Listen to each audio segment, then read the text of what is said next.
Hi everyone, I'm Linda Reimer, one of the librarians at the Southeast Steuben County Library. Welcome to Library Connections, our weekly readers, viewers, and listeners advisory video cast. Enjoy. Library Connections number 94. This is the Friday, April 1st, 2022 edition of Library Connections. Kicking things off with the top 5 fiction bestsellers for this week from the New York Times. At number 1, Where the Crawdads Sing by Delia Owens. In a quiet town on the North Carolina coast in 1969, a young woman who survived alone in the marsh becomes a murder suspect. At number 2, Run, Rose, Run by Dolly Parton and James Patterson. A singer-songwriter goes to Nashville seeking stardom, but is followed by her dark past. At number 3, The Recovery Agent by Janet Ivanovich. When her family's home is threatened, Gabriella Rose goes with her ex-husband to seek lost treasure in the jungles of Peru. At number 4, It Ends With Us by Colleen Hoover. A battered wife, raised in a violent home, attempts to halt the cycle of abuse. At number 5, Verity by Colleen Hoover. Loan Ashley is hired by the husband of an injured writer to complete her popular series and uncovers a horrifying truth. And on to the top 5 nonfiction bestsellers for this week. At number 1, The Body Keeps the Score by Bessel van der Kolk.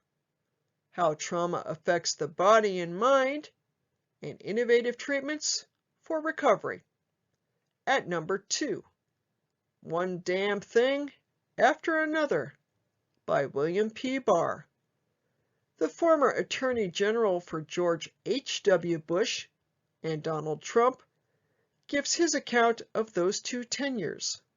At number 3, The 1619 Project, edited by Nicole Hannah Jones, Caitlin Roper, Elena Silverman, and Jake Silverstein. Viewing America's entanglement with slavery and its legacy in essays adapted and expanded from the New York Times Magazine. At number 4, The Splendid and the Vile by Eric Larson. An examination of the leadership of the Prime Minister, Winston Churchill. And at number 5, Crying in H Mart by Michelle Zauner. The daughter of a Korean mother and Jewish-American father, and leader of the indie rock project Japanese Breakfast, describes creating her own identity after losing her mother to cancer. Our first recommended read for this week is the brand new novel by Kate Quinn, The Diamond Eye. Quinn incorporates the life of Lyudmila Polachenka, history's most successful female sniper, into this thrilling novel. In 1941, after the Nazis invade her Soviet homeland, Mila, a library researcher and single mother with an arrogant, estranged husband, leaves her family and university studies to join the Red Army, intent on utilizing her marksmanship training. The on-the-ground action is propulsive as Mila forms bonds with other soldiers while battling sexism and waiting patiently in trenches for her targets to appear. Quinn alternates these immersively realistic scenes with a narrative set in 1942, as danger stalks Mila and President Roosevelt during her overseas goodwill tour to persuade America to open a second front in Europe. From the killer opening line to the suspenseful announcement, Quinn's novel is a winner. Set aside any preconceptions about a sniper's typical personality. Milla is a brave, witty woman of steely resolve. Don't miss is her modus operandi, who falls passionately in love, totes her history dissertation around on missions, and collects leaf samples to mail home to her son. Her unusual friendship with Eleanor Roosevelt is another highlight. Novels about World War II heroines are having a moment, and this is a stellar example. Recommended to fans of Ariel Lawhon's Codename Helene and all lovers of smart historical fiction. High-demand backstory. Best-selling Quinn herself is a sure draw, but her inspiration for the hero of this powerful World War II tale, a librarian turned military sniper, will appeal to an even greater audience. And that, I swear, is the Starred Publishers Weekly Review, because about now somebody's probably thinking, this is a librarian putting this video together, and she would like this, and you're right, I would like this, but it's not just Linda that says that Quinn is good and you should read this novel, so does Publishers Weekly Review. So just a little bit of humor there. Moving on to our second recommended read for this week, it's the new Stephen F. Havill novel, No Accident. This is a Posadas County mystery. Havill's enticing 25th Posadas County mystery finds Undersheriff Estelle Reyes Guzman at the Broken Spur Saloon, where a local hothead Johnny Rapke has thrown a billiard ball at a visiting bar patron up from Mexico and knocked him out.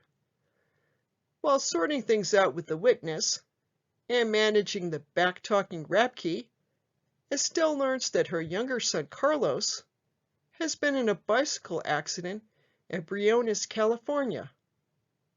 Estelle and her husband travel to Briones, where they discover that Carlos has been badly injured and his girlfriend Tasha was thrown from the tandem bicycle they were riding together.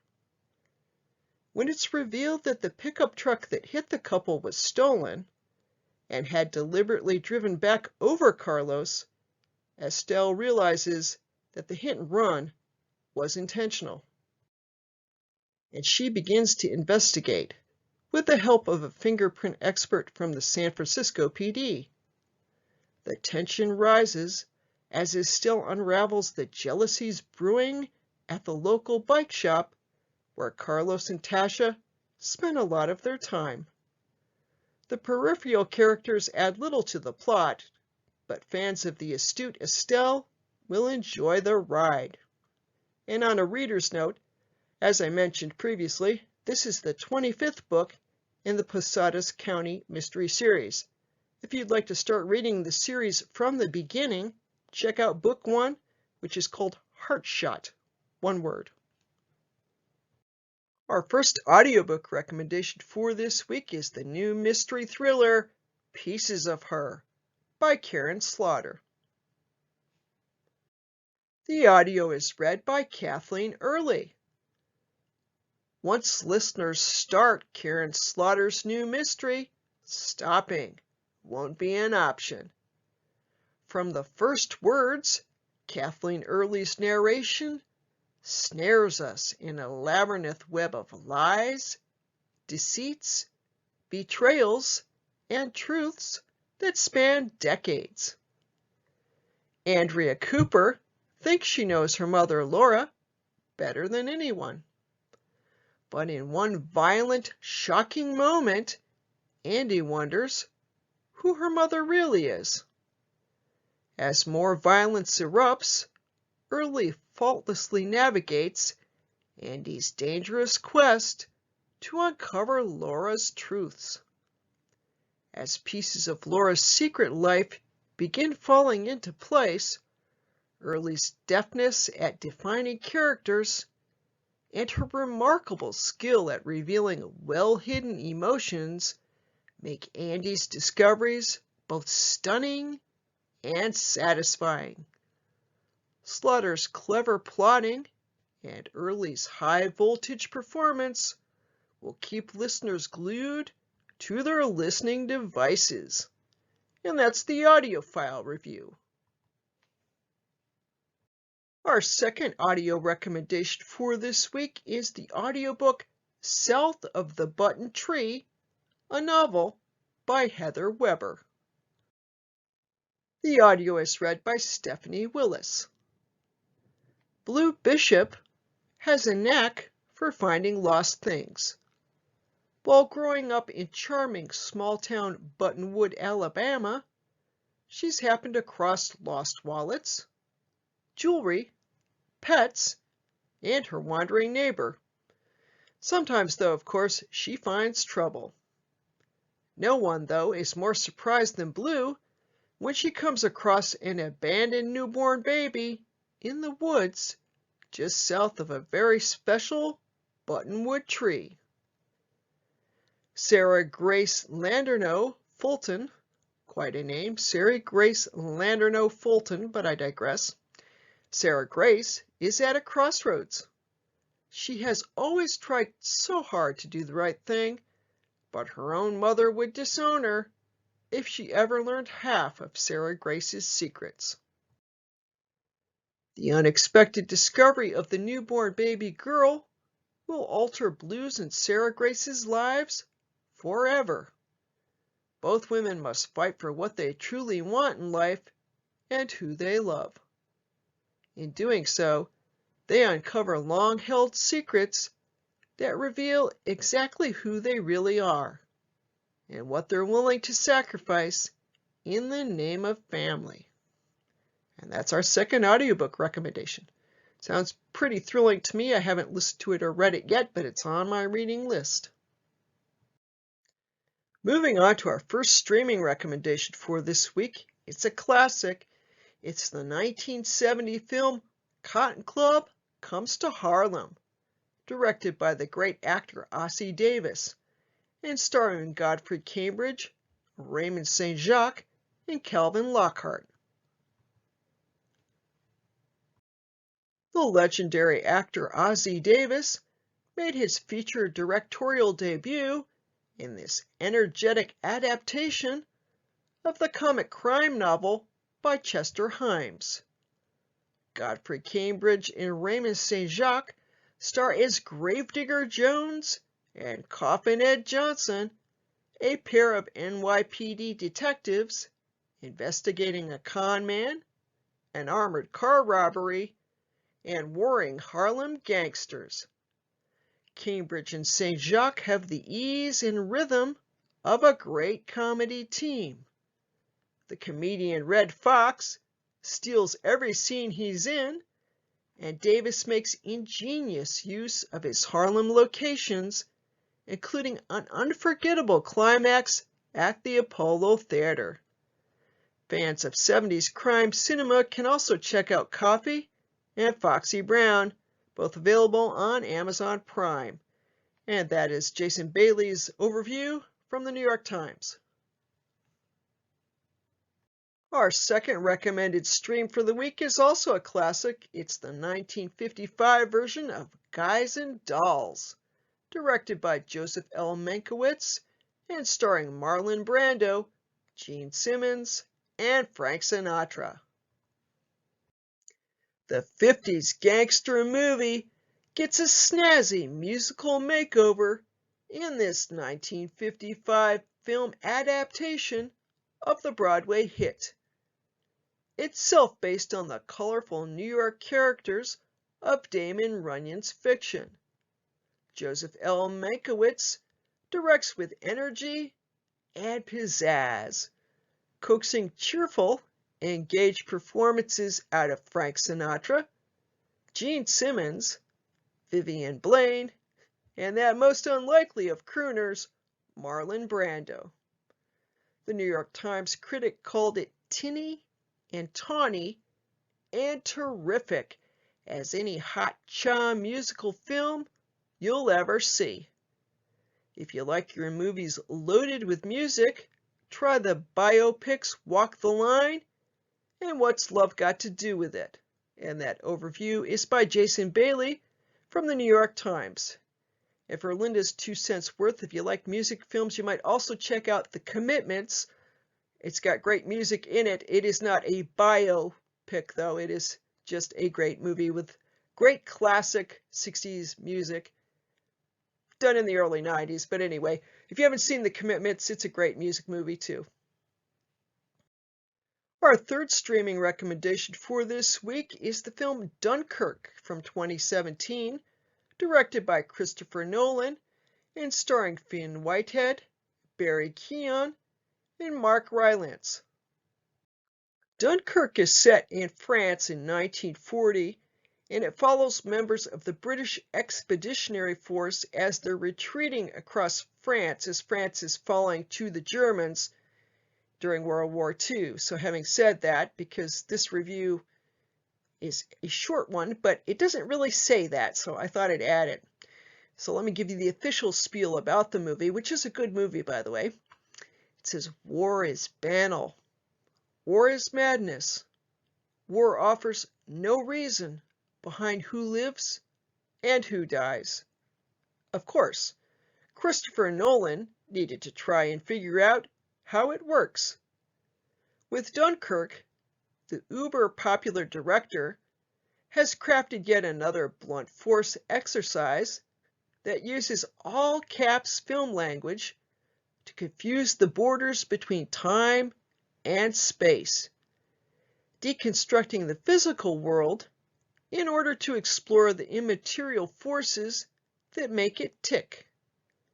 A historical epic may seem like a bold change of pace for a guy known for puzzle-like popcorn movies, but it's still the work of someone who's part watchmaker and part showman, someone who disassembles each of his stories for the thrill of putting them back together.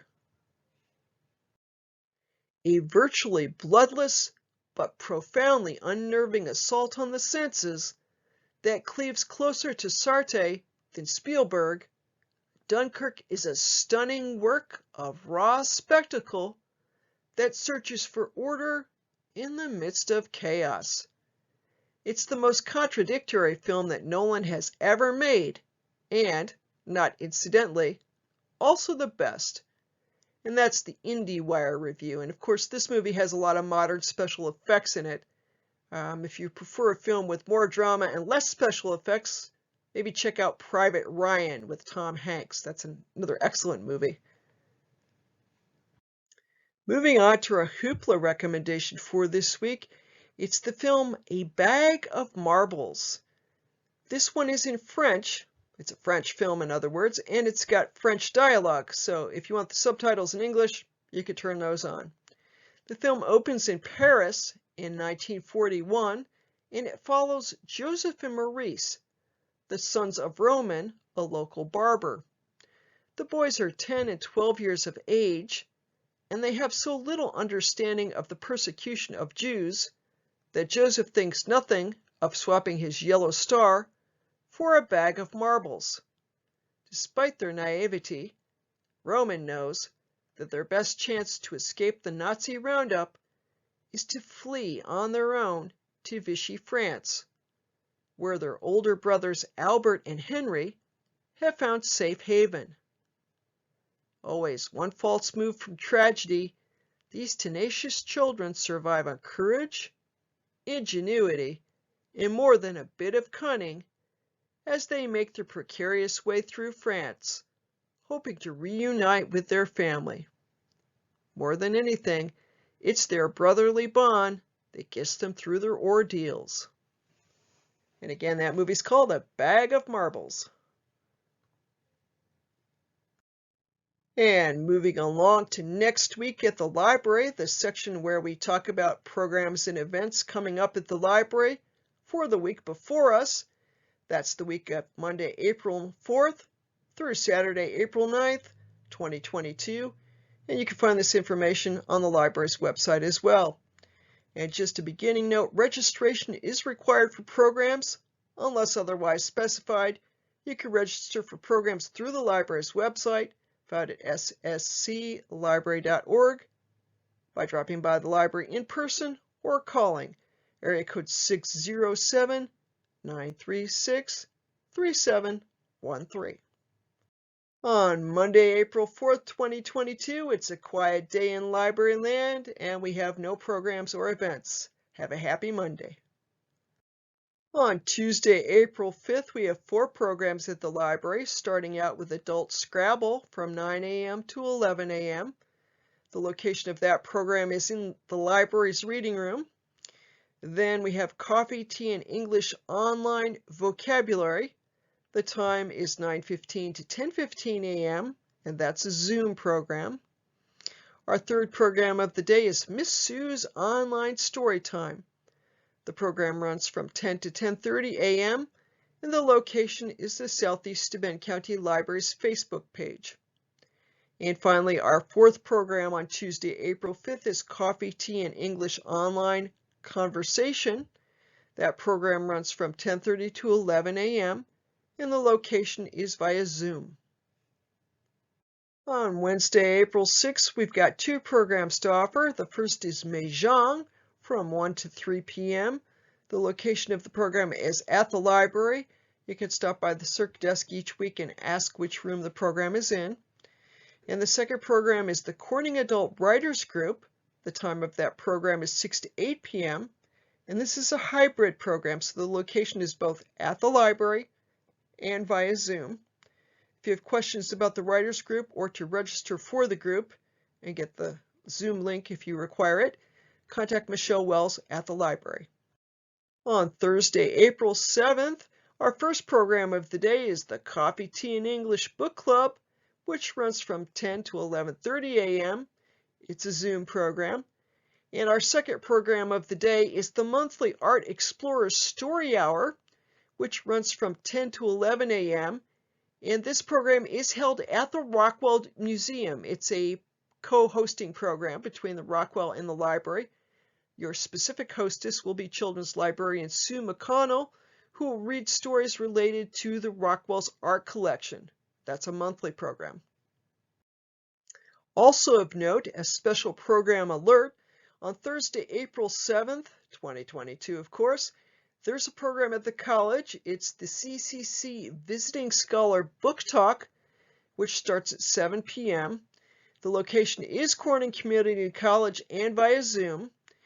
And the author, Sonia Nazaro, of the book Enrique's Journey, the story of a boy's dangerous odyssey to reunite with his mother, will give the book talk. Miss Nazaro is the 2022 Walter R. Smith Visiting Scholar at Corning Community College, and in conjunction with the book talk, the book is a community read title, and what that means is that the ebook version of the title is available on demand through Libby. So there are no holds for this title. If you want to check this book out as an ebook through Libby, you can at any time through the end of April, and you won't have to wait. On Friday, April 8th, we have 4 programs to alert you to. The first is the young adult program Bookcraft Bookish Eggs. Now there's 2 parts to this program. There's the craft pickup, which is what you do is you register for the program and then you pick up the crafting kit during the day. And you can do that from any time starting at 9 a.m. when the library opens on that morning, Friday, April 8th. And then the actual program itself is at 6 p.m. via YouTube. So you get your crafting kit, and then at 6 p.m. you're in front of your computer to join the online portion of the program. Our second program of the day is Science Time with Miss Abby, which runs from 10 to 10:30 a.m. The location is Facebook Live. The third program is Library Connections, a weekly readers, viewers, and listeners advisory video cast, which is first available from 1 to 1:30-ish p.m. And I mentioned 1 to 1:30-ish, as we know sometimes I run a little longer than that. The location is Facebook and YouTube, and then the following week it's available through the Book Talk blog. And our final program on Friday, April 8th is the Adult Book Club, which meets from 3 to 4 p.m. at the library in the conference room. Our April read is Born a Crime by Trevor Noah. On Saturday, April 9th, we've got 2 programs in the offerings. The first is the Mini Maker Drop-In Project. It runs from 10 a.m. to 1 p.m. at the library. This will consist of a simple craft project to make and then take home. To ensure social distancing, there will be only one family to a table. And while it is intended to be a drop-in project, feel free to contact Miss Sue if you want to reserve a time slot. And then our second program is the Zentangle Method of Drawing with Gail Lewis, which runs from 1 to 3 p.m. Again, this program is at the library. And the Zentangle Method of Drawing is an easy-to-learn, relaxing, and fun way to create beautiful images by drawing structured patterns called tangles, which are simple combinations of dots, lines, simple curves, S-curves, and orbs. All art materials will be provided free. So that's the Zentangle Method of Drawing with Gail Lewis from 1 to 3 on Saturday, April 9th. And here are our library program contacts. If you have any questions about any of the programs, feel free to give us a buzz. If you have questions about this weekly videocast, let me know. You can send me an email at reimerl@stls.org. That's REIMERL at stls.org.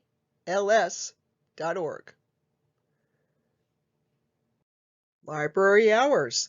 The library is open Monday through Friday from 9 a.m. to 7 p.m. On Saturday from 9 a.m. to 2 p.m. and we are closed on Sundays. The library's website is found at ssclibrary.org. You can find a whole host of useful information on our website. To offer you a Cliff Notes version today, I'm just going to talk about 3 sections of our homepage that will allow you to access cool stuff. The first is the link that says Calendar on our homepage. If you click that or tap it, you'll be redirected to our calendar of events, where you can register for programs and see what's going on both in the library and also the remote programming we have. If you click on the word Catalogs, a menu will open that will allow you to access all the library's catalogs for both physical content like print books and digital content like eBooks. And then if you click on the Resources menu link, seen at the top of the page there, also bordered in red, a menu will open. And you can do a bunch of stuff through that menu. You can register to vote. You can access anti-racism resources. But today I want to direct you to the Research and Learning page on our website. So that's the third option on the Resources menu, Research and Learning. And if you click or tap that, the Research and Learning page will display. And this lists some of the most popular databases that we offer, otherwise known as online research resources, but I find that a mouthful. So basically these are credible research resources, which I'm going to refer to as databases from now on. And these are available to you as a card holder, but they're not free to everyone everywhere. You get them as a card holder, but the library and/or the library system pays for these. And through our website, through the Research and Learning page on our website, you find some of the most popular ones you can access, including Mango Languages, if you want to learn another language, even pirate, and the Heritage Quest resource or database, and that's for genealogical research. And those are great resources. And if you're going to do really in-depth research, though, you want to go all the way down to the bottom of the page. In the last little paragraph there, it says, would you like to find more databases and resources? And then below that little paragraph in purple, it says, find the complete list of STLS databases here. That's the link you want to click on if you're doing in-depth research.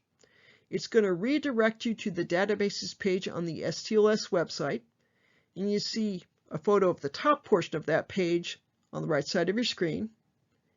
So here we see a large portion of the list of databases that you can access for in-depth research on tons of topics: criminal justice, the culinary arts, diversity, gender studies. There's a health database. If you want to do health research, there's one on opposing viewpoints. If you have to write a paper on a subject that has two sides to the story, which is usually the case, you can look at that.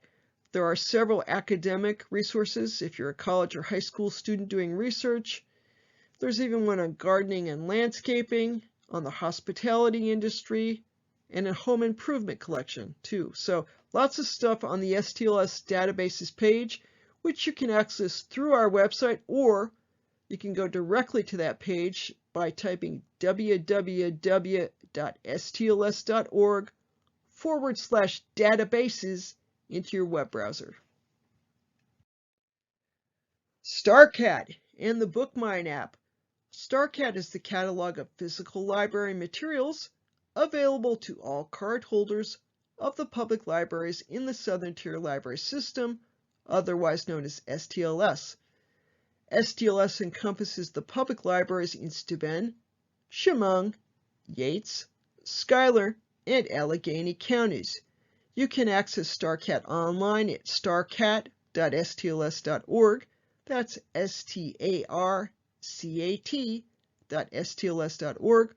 Or, as you might imagine, there's an app for that. It's called BookMine, and it's spelled a little differently. It's BookMyne, and that will give you direct access to StarCat through your mobile device, and you can find the BookMine app in your app store. The digital catalog and its companion app Libby. The digital catalog too is available to all cardholders of all Southern Tier Library System member libraries, and you can find it online at stls.overdrive.com, or you can download the Libby app found in your app store to your mobile device. The digital catalog features eBooks, audiobooks, and a handful of streaming videos. Hoopla. The Hoopla catalog features eBooks, comic books, full-length albums, downloadable audiobooks, and streaming videos, including both TV shows and movies. All Hoopla items are available for instant checkout for Southeast Steuben County Library cardholders with a maximum of 6 checkouts per month. And if you're listening to this and you're thinking and watching this and you're thinking, well, why is it just for Corning Library cardholders or SSC Library cardholders? That's because this particular service, Hoopla, is one that the Southeast Steuben County Library pays for. The others, the digital catalog and of course StarCat, are collection-wide catalogs, and all member libraries contribute to them. So that's what the difference is. If you want to check out the Hoopla catalog online, you go to hoopladigital.com, and of course there's an app, Hoopla, for your mobile device. Communicating with the library. If you have questions about library services, you are welcome always to go the traditional route and simply give us a call. The library's phone number is 607-936-3713. You can also connect with the library through social media. The library has pages on Facebook, Twitter, YouTube, and Instagram. Library blogs. The library has 5 blogs we'd like to draw your attention to. There's the Book Club for Adults blog, which is found at ssclbook.club, and is pretty much what you would expect. It's information about the monthly book club for adults. There's the Corning NY History blog, which is our local history blog, which is found at corningnyhistory.com. Creation Stationery, the Creative Makerspace blog, found at creationstationery.com. Story Musings, a blog hosted by the library's resident author and head of adult services, Michelle Wells, which is found at storymusings.blogspot.com. And Tech and Book Talk, a readers, viewers, and listeners advisory blog, which you may have guessed is hosted by yours truly, which is found at sscltech.com. And briefly, our references of the week and our catalog information. And that's the program for this week. I'll be back next week with a new edition of Library Connections. Have a great week.